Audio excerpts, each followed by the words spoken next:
지난 주일 오후였습니다. 한 분이 저에게 카톡을 보냈더라고요.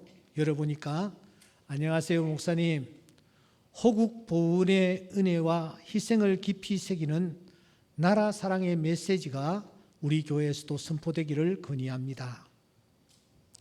6월은 호국 보훈의 달입니다. 그래서 그 문자를 받고 100번 지당한 말씀이다 라고 생각했습니다. 여러분, 어떻게 나라 없이 어찌 평안한 가정을 꾸려갈 수 있습니까? 나라 없이 어떻게 우리가 안정된 사회생활을 할 수가 있습니까? 나라 없이 우리가 어떻게 자유롭게 신앙생활을 할 수 있겠습니까? 특히 현재 한반도를 중심으로 국제정세가 급박하게 돌아가고 있는 이때에 호국 보훈의 은혜와 희생을 되새기는 것은 지극히 마땅할 일일 것입니다. 최근에 서울신문과 진학사에서 전국에 있는 고등학생 506명을 대상으로 한국 전쟁에 대한 설문조사를 실시한 바 있습니다. 응답자의 69%가 한국전쟁, 6.25 전쟁이죠. 한국전쟁은 북침으로 이루어졌다. 그러니까 우리나라가 북한을 먼저 침입하여 이 전쟁이 발발했다. 그렇게 보고 있다라는 것입니다. 고등학생들입니다. 대구 지역에 중고고생 998명, 이 학생들을 대상으로 설문조사를 했더니 40.8%가 6.25 전쟁의 발발 연도를 알지 못하고 있었습니다. 더더군다나 휴전 일자를 알지 못하고 아는 학생은 단 2명에 불과했습니다. 998명 중에 단 2명 말입니다. 사사기서 3장에는 이스라엘 백성들을 두 부류로 쫙 나눠 놓고 있습니다. 하나는 전쟁을 아는 세대, 그리고 또 하나는 전쟁을 모르는 세대, 이렇게 구분을 하고 있습니다. 전쟁의 참혹함을 알고 나라를 세우며 나라를 지키려고 했던 사람들이 있습니다.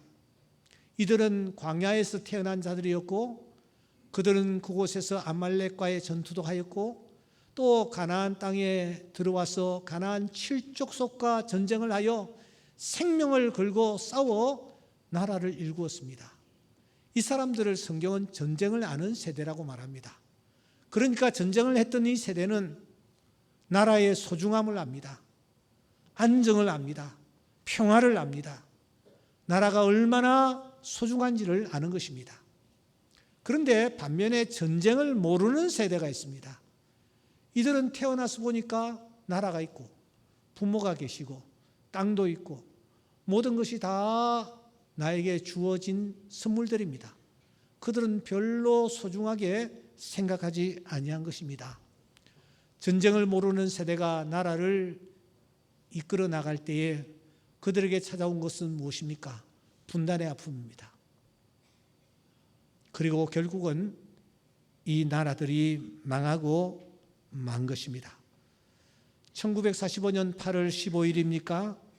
일본 왕은 떨리는 음성으로 무조건 항복을 선언했습니다. 여호와께서 시온의 포로를 돌리실 때 우리가 꿈꾸는 것 같았도다. 저 바벨론에서 포로 생활하던 이스라엘 백성들에게 다시 고국으로 돌아가도 좋다라는 그런 메시지가 선포되었을 때에 그들은 정말 꿈꾸는 것 같았습니다. 바로 그 꿈꾸는 것 같은 일이 우리 앞에 펼쳐졌습니다. 해방이 찾아왔기 때문이죠. 36년간이라는 일제의 그 식민지에서 해방되는 기적이 일어난 것입니다. 하지만 그 후에 여러 우여곡절이 있었습니다. 특히요 6.25 전쟁은 한반도에 다시 한번 암흑천지를 몰아넣었습니다.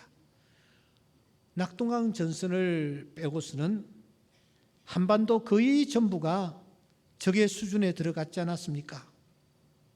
풍전등화와 같았습니다. 며칠만 지나면 한반도 전체가 다 적화되는 그런 상황에 놓여 있었습니다. 그런데 바로 그때 유엔군이 파견되지 않습니까? 그리고 정말 어려운 상황에 놓여있던 이 나라를 다시 구한 것입니다. 아시는 대로 유엔이라는 이 기구는 안전보장이사회가 주도권을 가지고 있습니다. 그 안전보장이사회는 당시 미국과 그 소련이 좌지우지하고 있었습니다. 그러므로 소련이 거부권을 행사하면 유엔군 파병은 원칙적으로 불가능한 것이었습니다. 그런데 유엔군이 파병되었습니다. 어떻게 이게 가능했단 말입니까? 지금까지도 미스터리로 남아 있습니다. 하지만 여러 설이 있습니다. 그 중에서 제가 가장 확실한 사건은 바로 저 부산 초장동에 위치한 이 초량교회, 이 초량교회에서 그때 당시 나라를 놓고 수많은 성도들이 함께 모였고 금식하며 땅을 치며 하나님 앞에 엎드려 기도했습니다. 그 기도를 하나님께서 들으시사 하나님의 은혜로 유엔군이 파병되어 이 나라를 구했다라고 저는 지금도 확신하고 있습니다. 이렇게 이 나라는 눈물과 기도로 세워졌고 하나님의 은총과 불쌍히 여기심으로 여기까지 이르렀습니다. 그야말로 이 나라는 하나님이 보호하사 우리나라 만세인 줄 믿습니다. 1919년 3월 독립선언 당시에 우리 민족은 하나였습니다. 영남과 호남이 없었습니다. 아날로그와 또 디지털로 대립하지 않았습니다. 잘 사는 사람과 못 사는 사람의 계층 갈등도 없었습니다. 종교 간의 갈등은 더더군다나 없었습니다. 아시는 대로 독립선언은 대표 33인이 서명을 했는데 그 중에 기독교인이 16명이었습니다. 천도교가 15명이었습니다. 그리고 불교가 2명이었습니다. 서명한 이들은 그 후에 큰 고난을 당했습니다. 옥살이를 했습니다. 하지만 종교가 다르다고 해서 그들은 서로를 향하여 반목질시하지 않았습니다. 서로 위로하고 격려했습니다. 나라가 위기에 처했을 그때에 나가 없었습니다. 따지지를 않았습니다. 사분오열되지를 않았습니다. 하지만 여러분, 오늘날은 어떠합니까? 남북으로 갈라져 버렸습니다.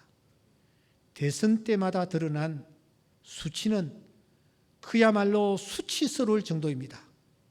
여기에 노사, 세대, 계층 간의 갈등, 지금 심각한 상태에 놓여 있습니다.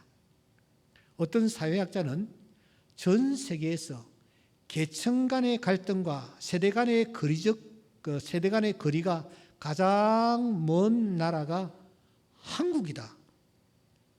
도대체 무엇에 근거하여 이런 주장을 펼쳤는지 모르지만 그냥 흘려 넘길 수 없는 씀뜻한 통계가 아닙니까? 조그마한 이 땅덩어리가 전 세계에서 가장 세대 간의 갈등이 심한 곳이다. 계층 간의 갈등이 심한 곳이다. 이렇게 보고 있다는 것입니다. 여러분, 누가 이 상처들을 치유할 것입니까? 누가 이 일에 발벗고 나서야 할 것입니까? 누가 이 민족으로 하나가 되게 할 것입니까? 하나님이 에스겔에게 말씀하십니다. 37장 6절입니다. 중요한 말씀입니다. 우리 다 같이 한번 읽겠습니다. 시작. 인자가 너는 막대기 하나를 가져다가 그 위에 유다와 그 짝 이스라엘 자손이라 쓰고 또 다른 막대기 하나를 가지고 그 위에 에브라임의 막대기 곧 요셉과 그 짝 이스라엘 온 족속이라 쓰고 17절 그 막대기들을 서로 합하여 하나가 되게 하라. 내 손에서 둘이 하나가 되리라. 하나님이 에스겔에게 말씀하십니다. 막대기 2개를 가져오너라. 하나의 막대기에는 북쪽 이스라엘이라고 쓰고 하나의 막대기에는 남쪽 유다라고 써라. 이 막대기 2개가 원래는 하나였었는데 이렇게 나뉘어져 있다. 너는 이 막대기 2개를 딱 붙여라. 그리고 둘이 하나가 되도록 기도해라. 아니, 이 둘이 하나가 될 것이다. 하나님의 소원이 무엇입니까? 하나가 되게 하옵소서. 바로 이것인 줄 믿습니다. 예수님께서 요한복음 17장에 보시면 하나님 부름을 받기 전에 간절히 기도하는 기도의 내용이 담겨 있습니다. 주님이 기도하십니다. 주님, 하나님과 우리가 하나가 된 것 같이 저희로 하나가 되게 하옵소서. 저희로 하나가 되게 하시기를 원하옵나이다. 주님이 하늘나라에 가시기 전에 가장 간절히 기도하신 기도의 내용이 저희로 하나가 되게 하옵소서. 이스라엘은 한 민족이었습니다. 원래 한 나라였습니다. 그런데 이 이스라엘이 남북으로 나뉘어졌습니다. 힘이 자연적으로 분산될 수밖에 없었죠. 결국은 저 북쪽은 아수르에 의해서 망해버리고 남쪽은 바벨론에 의해서 망해버립니다. 그리고 수많은 젊은이들이 바벨론 유수 포로가 되어서 그들이 끌려가게 되는 것입니다. 이러한 상황들을 앞에 놓고 하나님이 말씀하십니다. 너희들 끌려가기 전에 하나가 되라. 하나가 되라. 하시면서 하나님이 무엇으로 하나가 되게 할 수 있는지를 우리에게 말씀합니다. 에베소서 2장 14절 말씀해 보시면 그는 우리의 화평이신지라 둘로 하나를 만드사 원수된 것 곧 중간에 막힌 담을 육체로 하시고 16절 또 십자가로 이 둘을 한 몸으로 하나님과 화목되게 하셨다. 우리는 할 수가 없습니다. 우리는 하나를 이룰 수가 없습니다. 그런데 예수님은 화평이십니다. 둘로 하나를 만드실 수 있는 능력을 가지고 계시는 줄 믿습니다. 그 예수님이 세상에 오셔서 하나님과 우리 죄인들이 원수가 되어 나뉘어져 있었을 때에 하나님이 예수 그리스도를 통하여 십자가의 놀라운 사건을 우리 앞에 보여주시고 그래서 그 십자가로 말미암아 둘을 한 몸으로 하나님과 화목하게 하셨습니다.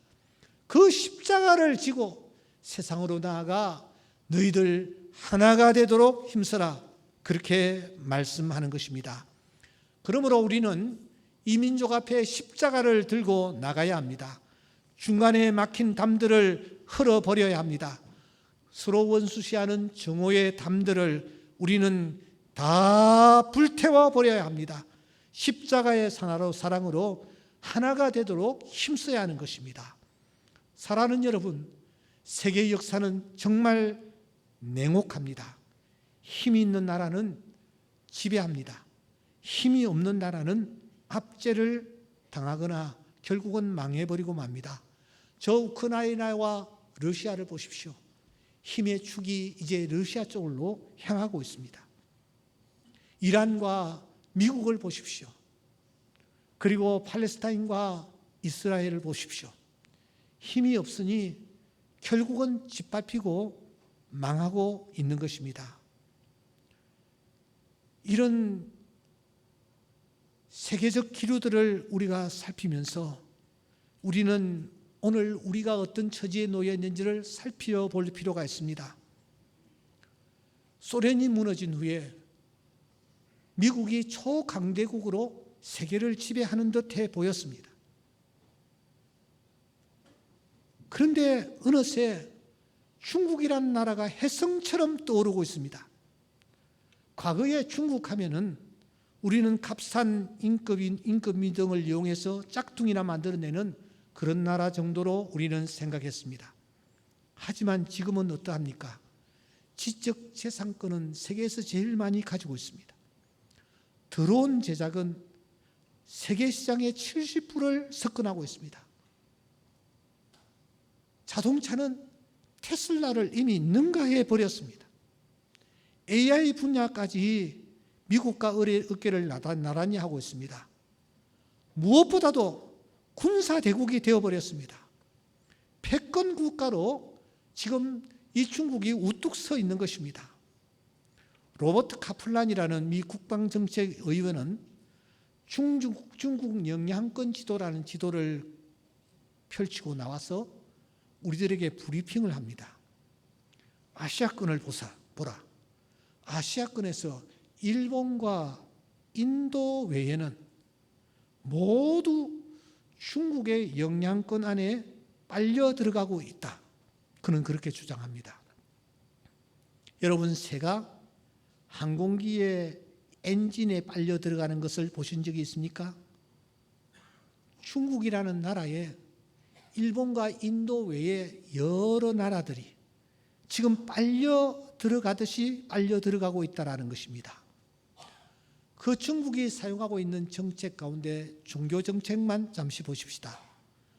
중국은 어떤 정책을 쓰고 있습니까? 형식적으로 한 지역의 교회 하나를 허용을 하고 있습니다.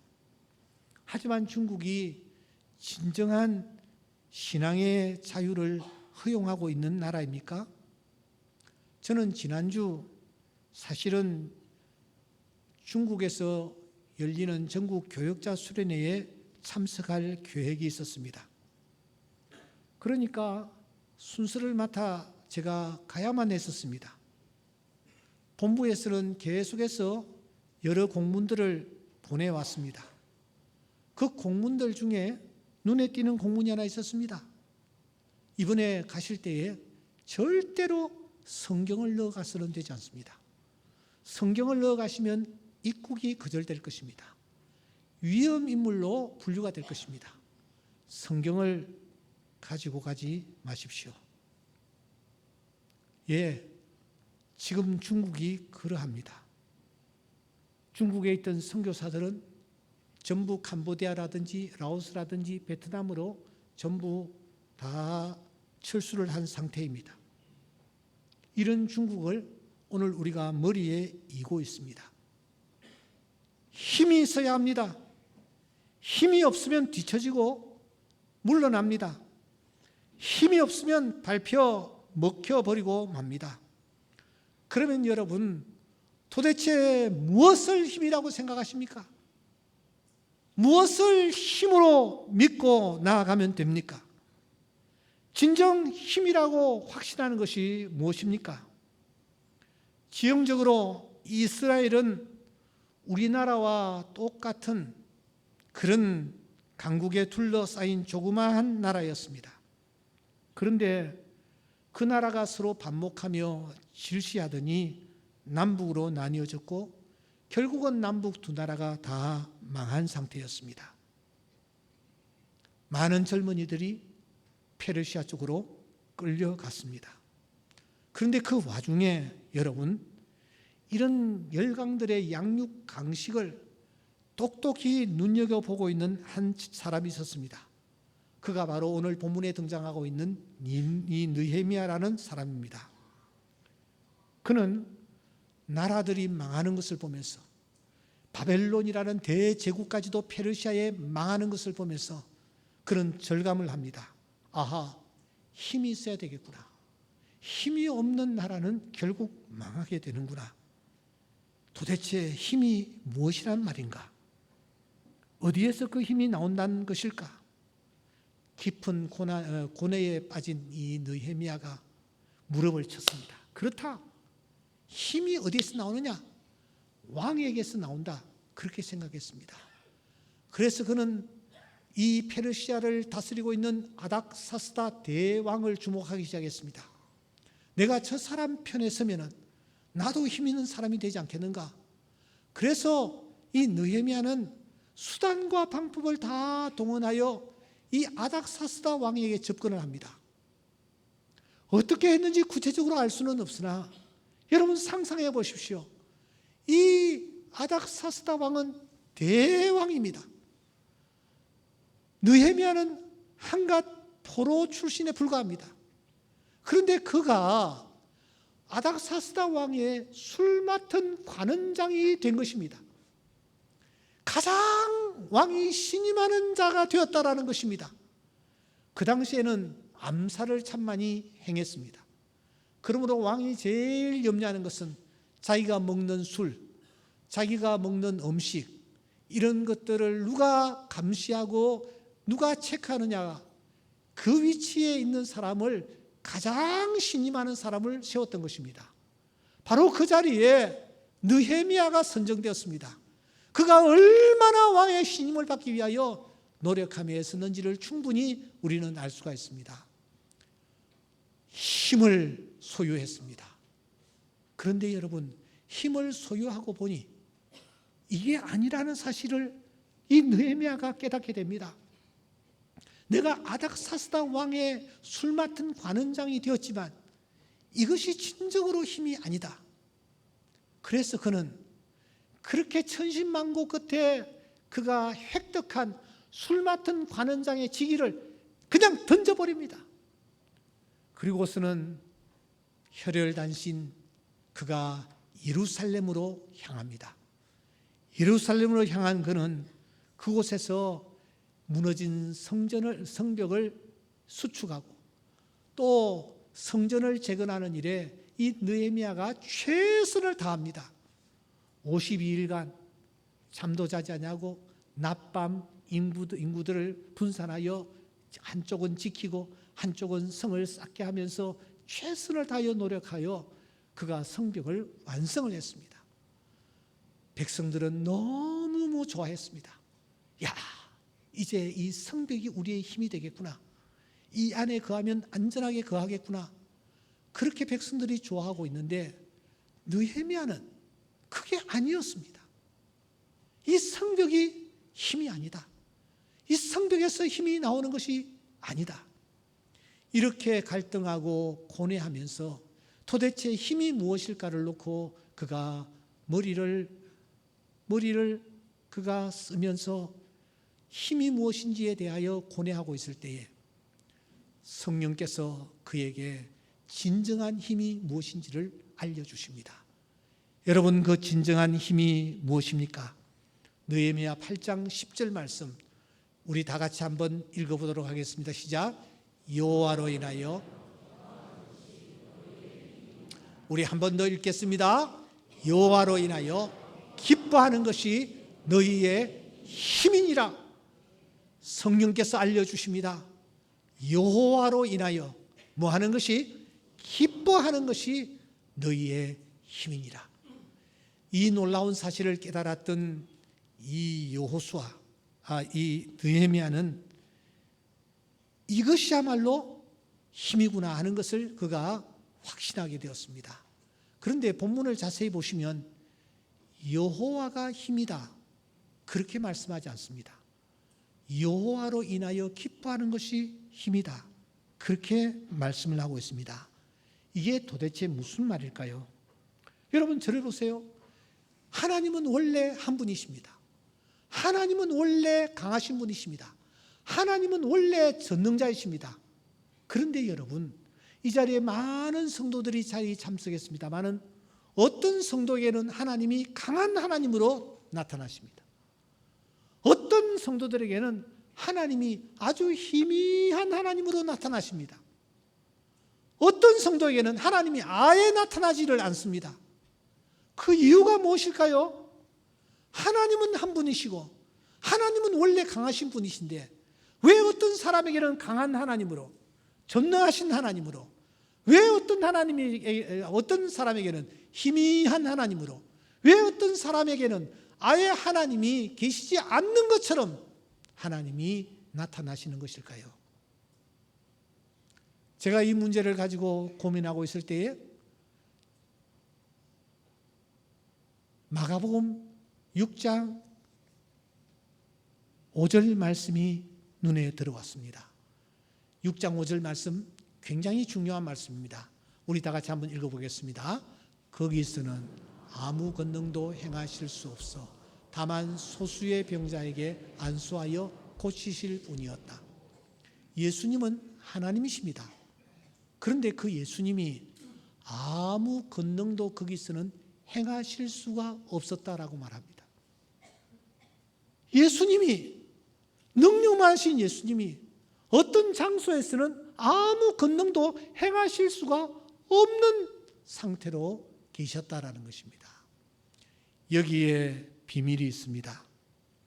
하나님을 우리가 경외하고 하나님을 믿고 있지만 하나님을 기뻐하느냐, 기뻐하지 아니하느냐에 따라 모든 것이 판가름 난다라는 것입니다. 우리가 여호와를 기뻐할 때에 전능자의 힘과 기운과 능력이 여호와를 기뻐하는 그 사람에게 그대로 나타납니다. 하지만 여호와를 기뻐하지 아니하면 그분은 우리에게 전혀 힘이 되지 않으십니다. 그래서 여호와를 기뻐하는 것이 힘이라고 느헤미야가 외치는 것입니다. 그러니까 관건은 이것입니다. 우리가 여호와를 기뻐하느냐, 기뻐하지 않느냐. 그러면 어떻게 하는 것이 여호와를 기뻐하는 것일까? 그 다음 순서가 좀 있기 때문에 제가 간단하게 정리하고 마무리하겠습니다. 두 가지만 정리하겠습니다. 여호와를 기뻐하는 것이 무엇인가? 첫째, 그것은 말씀과 깊은 관련을 가지고 있다는 것입니다. 여러분, 오늘 느헤미야서 8장 3절에 보시면, 5절에 보시면, 9절에 보시면 여호와를 기뻐하는 것이 너희의 힘이니라라고 하기 전에 느헤미야가 어떤 태도를 취하고 있는지를 확인할 수가 있습니다. 수문 앞 광장에 사람들을 모읍니다. 새벽부터 정오까지 남자, 여자, 그리고 알아들을 만한 모든 사람들 앞에서 율법의 말씀을 읽도록 합니다. 그들이 귀를 기울입니다. 5절에 보시면 그들이 일어나서 말씀 앞에 존경을 표합니다. 9절에 보시면 그 말씀을 받은 이 사람들이 여러분 다 우는 그런 모습을 우리가 발견하게 됩니다. 여호와를 기뻐하는 것이 무엇일까요? 하나님의 말씀을 중히 생각하고 하나님의 말씀을 가까이 하며 하나님의 말씀 앞에 큰 감동과 감화를 입고 하나님의 말씀대로 살아가기를 힘쓰는 것, 바로 그것이 여호와를 기뻐하는 것인 줄 믿습니다. 오늘 이 예배에 참석한 모든 성도들에게 이 은혜가 나타나기를 주의 이름으로 축원합니다.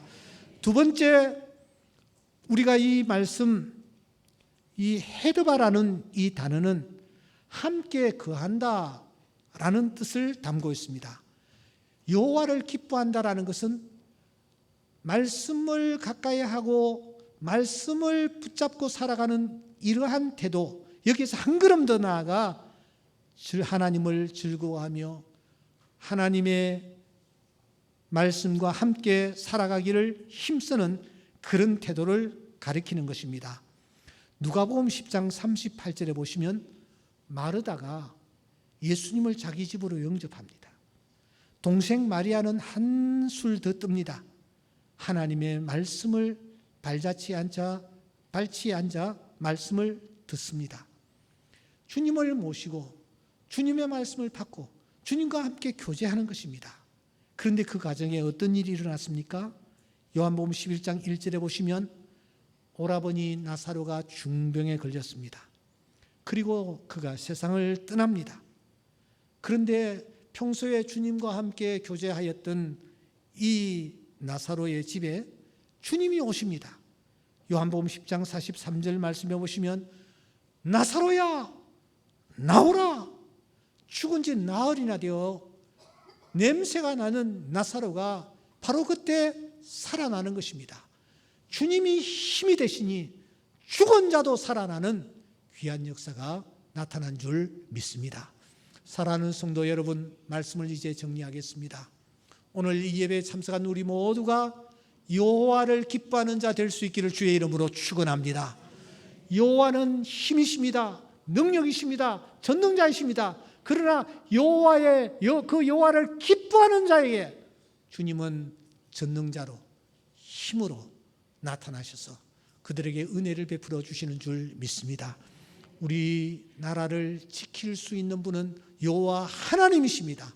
그 하나님을 우리가 기뻐할 때에 하나님께서 우리가 몸담고 있는 이 한반도를 지켜주시고 인도하여 주실 줄 믿습니다.